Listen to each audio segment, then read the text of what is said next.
Election commission की कोशिशों के बावजूद तकरीबन आधे वोटर्स ने लोकसभा इंतखाबात 2024 को मिस कर दिया। बेंगलुरु के आधे वोटर्स ने इलेक्शन में हिस्सा ही नहीं लिया। बेंगलुरु के नॉर्थ में 54.42% और साउथ में 53.15%, खासकर बेंगलुरु सेंट्रल जैसे शहरी इलाके में 52.81%, जो कि पिछले इलेक्शन के मुकाबले में औसतन सबसे कम है, जबकि रियासत की औसत 69.23% से कम टर्नआउट रिपोर्ट किया है। कर्नाटक के 14 हलकों में इलेक्शन कमीशन ने लगभग 69.23% वोट डालने की इत्तला दी, लेकिन बेंगलुरु के 3 शहरी हलकों में voter turnout Bengaluru central, Bengaluru north और बेंगलुरु साउथ में रियासत की कुल औसत से नुमाया तौर पर कम था। इन 3 शहरी इलाकों में वोटर्स की एक छोटी तादाद ने अपने वोट के हक का इस्तेमाल किया। 2019 के लोकसभा इंतखाबात में बेंगलुरु सेंट्रल में वोटर टर्नआउट 54.32%, बेंगलुरु नॉर्थ में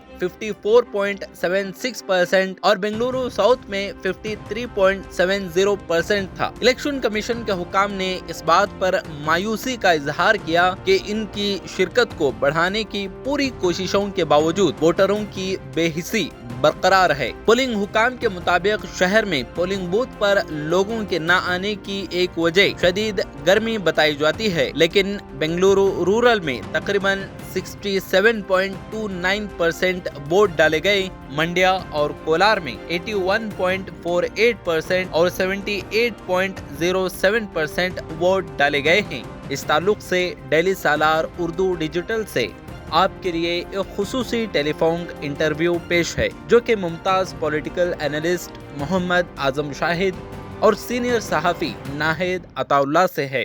कि जिस तरीके से कल पोलिंग हुई है और कर्नाटक में अगर ओवरऑल देखें तो 69 के करीब % जो है पोलिंग वोटिंग हुई और खास करके बेंगलुरु में टर्नआउट बहुत कम रहा है, जैसे कि जो भी रिपोर्ट्स वगैरह आए हैं। तो क्या लगता है आपको कि ऐसा क्यों हुआ है, खास करके बेंगलुरु की मुनासिबत से अगर आप बात करें तो?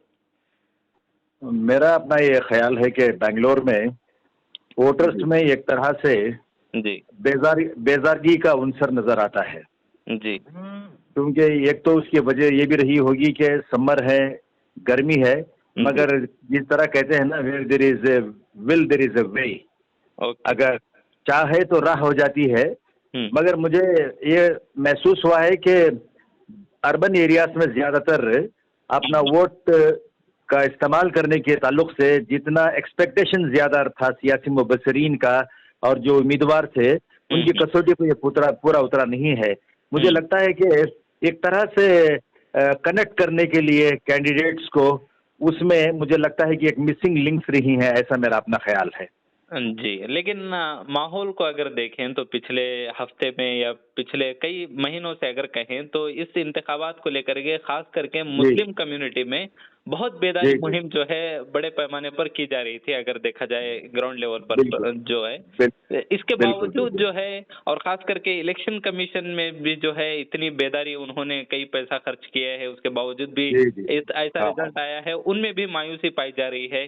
तो इलेक्शन कमीशन में जो मायूसी पाई जा रही है और मुस्लिम कम्युनिटी के जो लीडरान हैं उनकी जो कोशिशें थी या मसाजिद का इमाम हो उनकी जो कोशिशें थी, ये क्या सबब है कि उतनी कोशिशों के बावजूद भी मुस्लिम कम्युनिटी जो है बेदार नहीं हो सकी?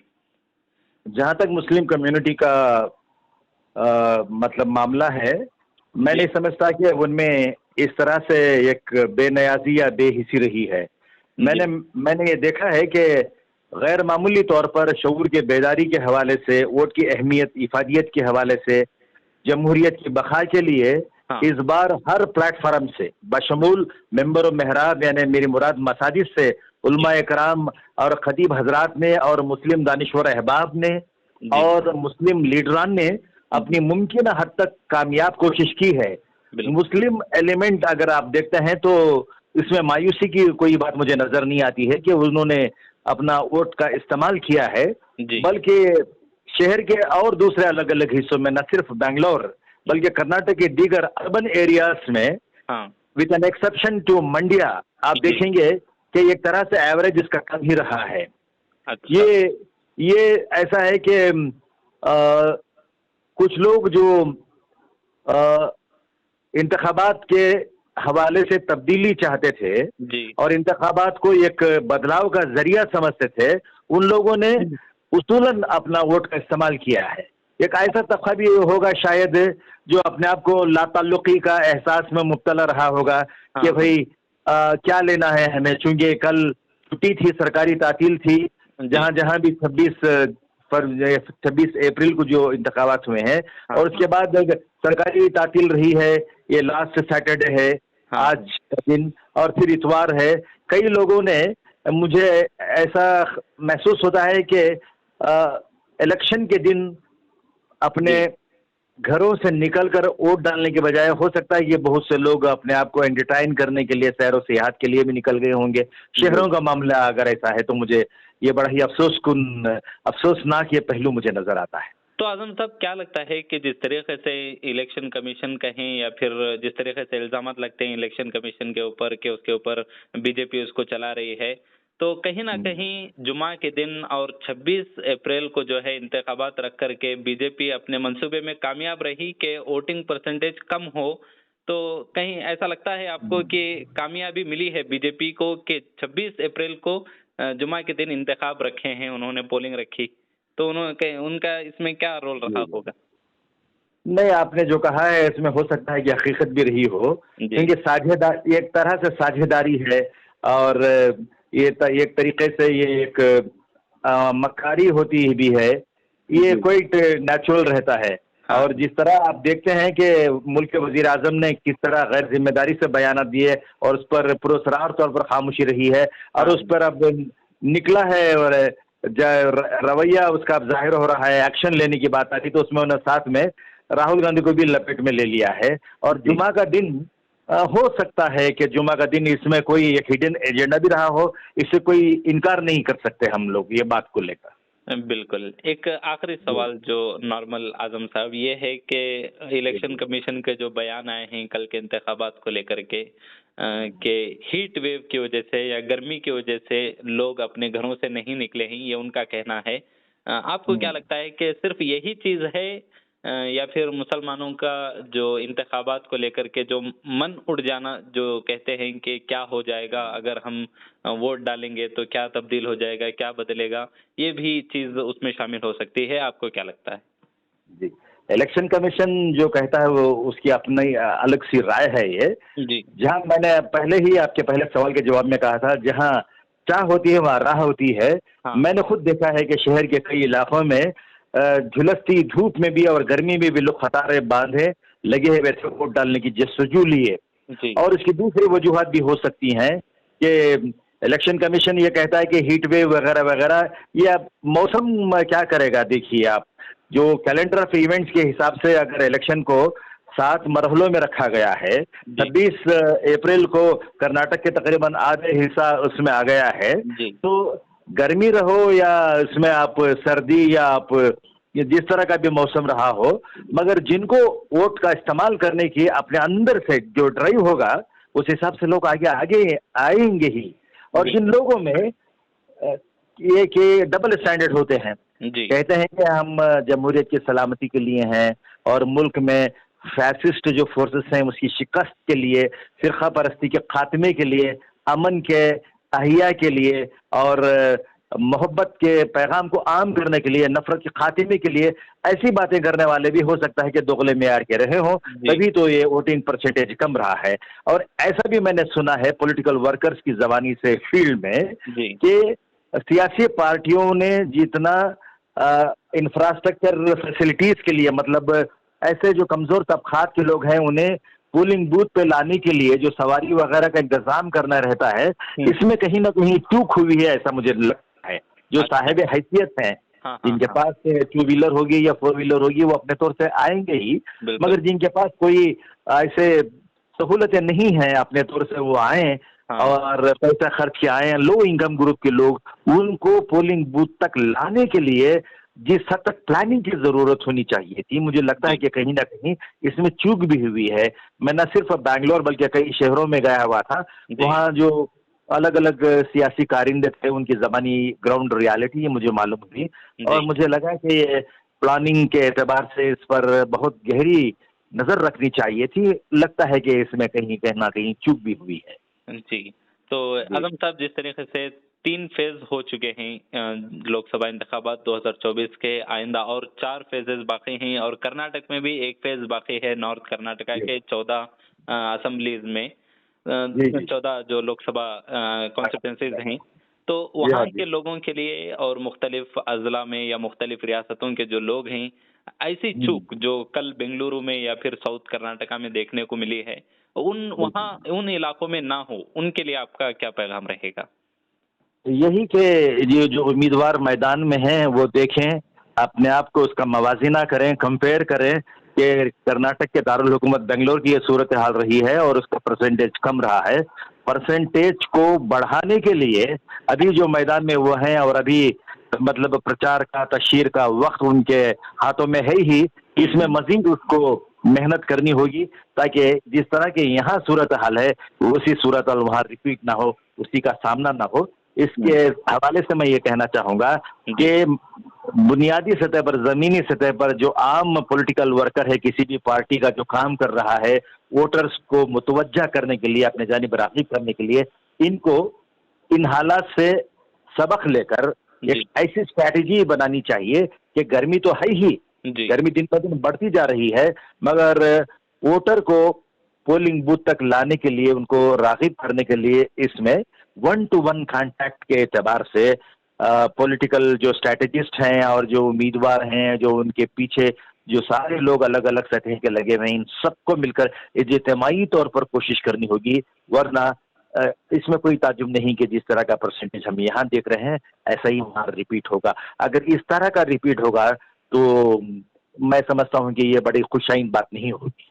What are the key factors contributing to the significant variance in voter turnout across different constituencies within Karnataka and particularly between urban and rural areas, ma'am? Okay.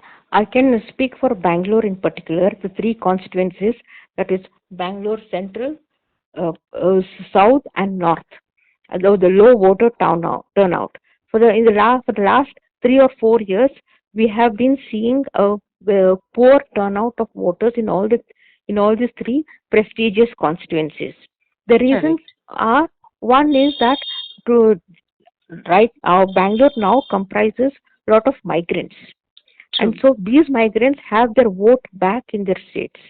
So either they go back to their state to vote or they don't vote at all. They stay here only, despite their offices giving them leave to go out and vote.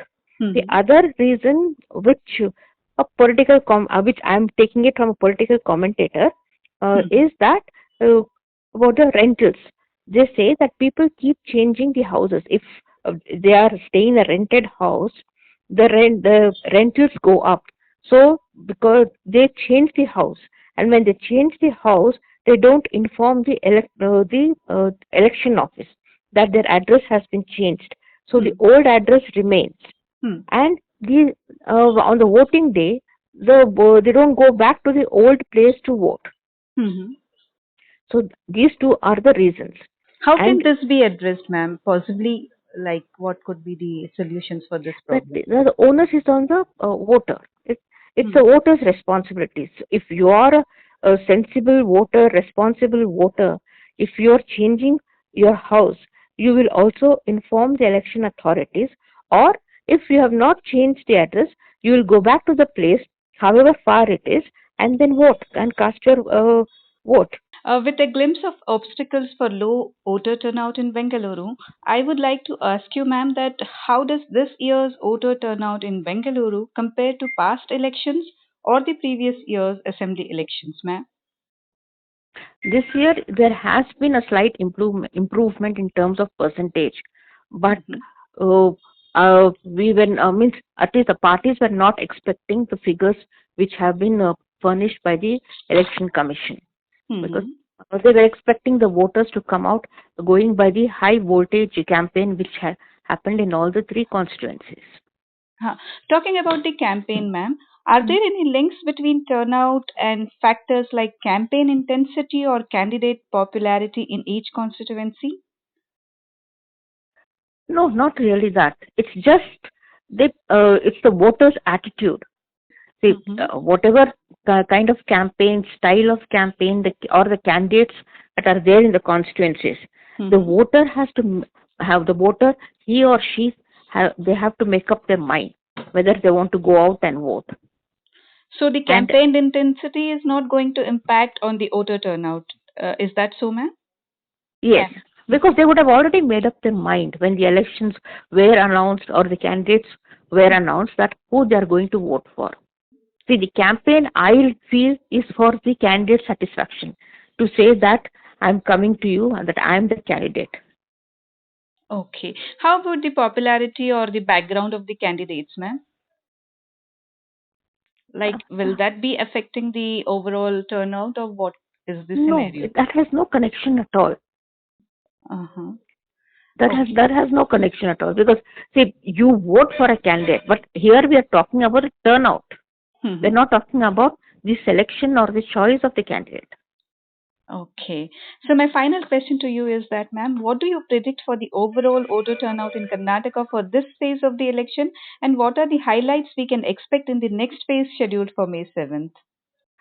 Maybe looking at these figures, Hmm. the parties might try to do their best to improve the percentage in the 14 constituencies which are going on May 7th. And also, one of the reasons is the kind of climate which was there this time.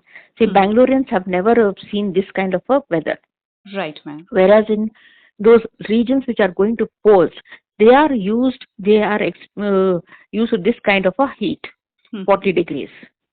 Mm-hmm. So maybe the polling might be a little better compared to what the figures which we have got for these 14 constituencies.